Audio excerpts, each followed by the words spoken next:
Big changes come to the Indiana Pacers. Either they trade one of their core players or there's an ownership change, one or the other.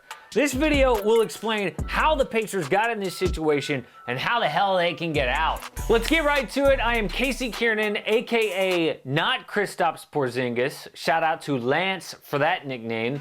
This is AM Hoops. Thanks for watching. Hit subscribe and hit notification bells. It really helps out the channel. Before we get to these trades, we got to break down why a trade must happen. So the Pacers already have a ton of money locked up before Victor Oladipo hits free agency in 2021. Reports said that they tried to offer an early extension, 4 years, $80 million, and Vic turned it down. Now, if he still thinks he's a max contract player, there's an issue. In 2021, Indy has over $81 million tied to Malcolm Brogdon, Domantas Sabonis, Myles Turner, TJ Warren, and Jeremy Lamb.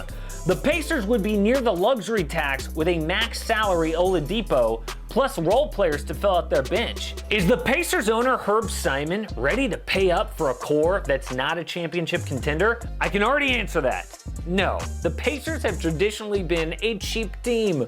The last 5 years, they've been 23rd or lower in team payroll. They haven't paid the luxury tax since 2006, when it was a lot less expensive. Plus, if any owner is being financially hit from this economic shutdown, it is the Pacers owner Herb Simon. This guy is a billionaire. I mean, not like Steve Ballmer, 63 billion billionaire. Simon's got 2 billion, and he's a billionaire from shopping malls. And since malls have been shut down, his company has furloughed 30% of employees, the stock has lost 68% of its value, they've upped a credit line by $2 billion. Translation, that's not a guy ready to pay the luxury tax. And if you think, oh, well, the NBA makes a ton of money, maybe the Pacers can just pay the tax from their own revenue, not from Herb Simon. Nope. An ESPN report in 2017 showed the Pacers don't even make a profit on their own. They need revenue sharing from other NBA teams just to make money every year. That's the problem being a small market team without a superstar. So as you can see, something major is gonna have to happen in Indy in about the next year and a half. Now, I threw out the whole get a new owner thing, but I don't really think that's gonna happen. They've had the same owner for like 40 years. So they're gonna have to either trade Myles Turner or Victor Oladipo. Those are the two likely candidates, and people say, oh, it's gonna be Myles Turner. That's not a guarantee.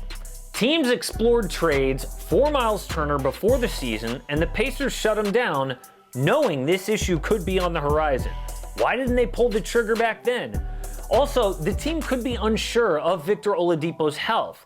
Yeah, he started to look like himself before the league suspension, but reports say, again, they offered Vic 4 years, $80 million last summer, and he turned it down. Why did they lowball him? I know he was coming off a pretty bad knee injury, but it's still insulting to extend a pay cut to your best player. Some people say, oh, it wasn't a serious offer, just a formality. A way of saying, look, you're injured. Here's $80 million in case you think your health is a serious issue. Almost like a favor. But think about all the other All-NBA players in his contract situation. The Lakers knew Anthony Davis wouldn't sign, but they still offered a 4-year, $146 million extension. They were saying, I know you're gonna turn this down, but this is how much you mean to us. And teams pay for being cheap. The Jazz, back in 2014, refused to offer Gordon Hayward a 5-year max.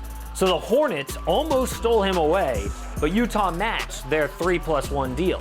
Hayward was able to leave after 3 years, and they lost a franchise cornerstone.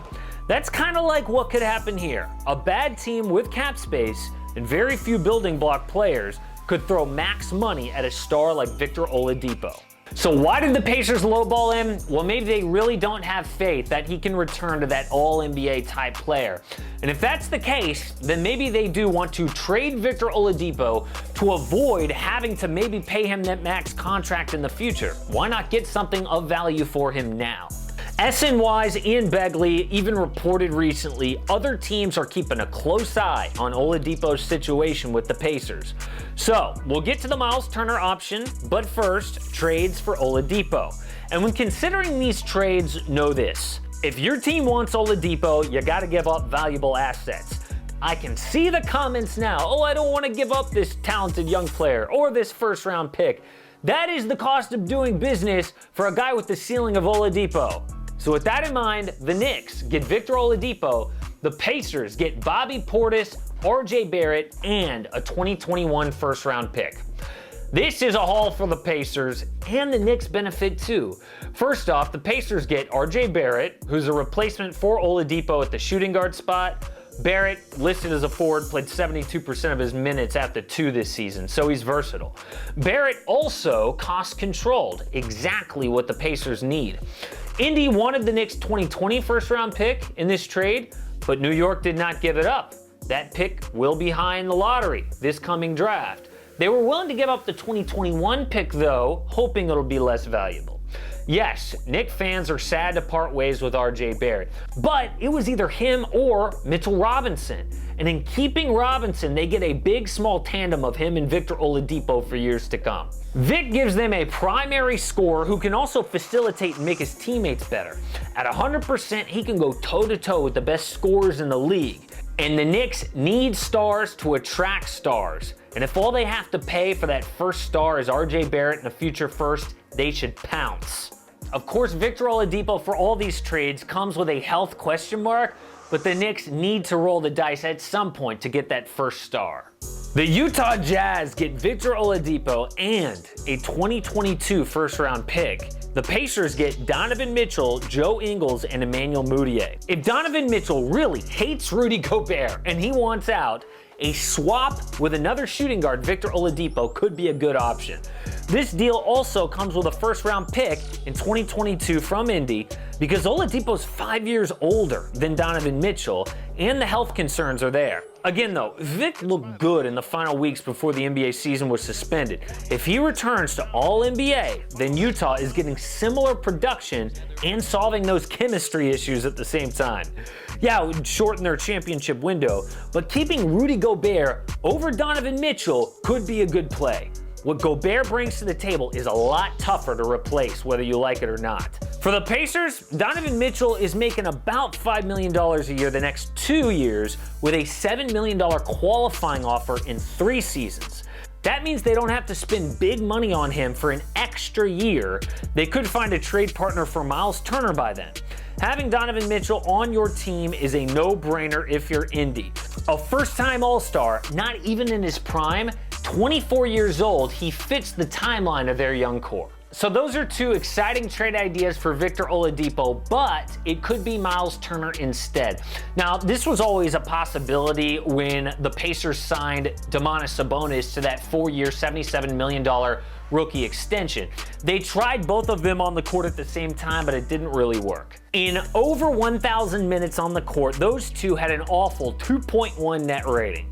They had the 29th ranked offense, but the 2nd ranked defense with those 2 on the floor. With the right role and teammates, Myles Turner could be a valuable player on a really good team, but Sabonis clearly emerged as the future player here for Indy. So our first trade has Myles Turner going to the Mavericks, and the Pacers getting Maxi Kleber, Seth Curry, and Jalen Brunson. I saw this trade from Greg Swartz and I loved it. The Mavs get Turner to effectively replace Dwight Powell. He can set good screens and defend centers so Kristaps Porzingis doesn't have to. Speaking of timelines, the 24-year-old Texas native Myles Turner right there with KP and Luka at 24 and 21 years old. For the Pacers, this is all about putting high-quality role players around their core of Oladipo, Brogdon, and Sabonis while getting rid of the Sabonis-Turner frontcourt experiment altogether. Then the crazy idea. The Warriors get Myles Turner, the Pacers get Trevor Ariza, and the Warriors' 2020 first-round pick. So yes, this is a 3-team trade. The Warriors initially trade for Trevor Ariza using their Andre Iguodala trade exception. The Blazers wanted to get rid of Ariza's salary to improve their team. Ariza is 34 years old. With that, they attached their high lottery pick to acquire Myles Turner. Sure, the Dubs would have a tax bill of their own with Turner's money on the books, but a core of Steph Curry, Klay Thompson, Andrew Wiggins, Draymond Green, and Myles Turner would compete for a title. For the Pacers, it's a no-brainer. That high pick brings them a super talented, super cost-controlled rookie to mix in with that experienced core. So those were just ideas. I know a couple of them were kind of crazy, but there is a world where they happen. No one knows what's going to happen, but we do know a major change needs to come pretty soon in Indy. Support AM Hoops and click subscribe. Don't miss a daily NBA video.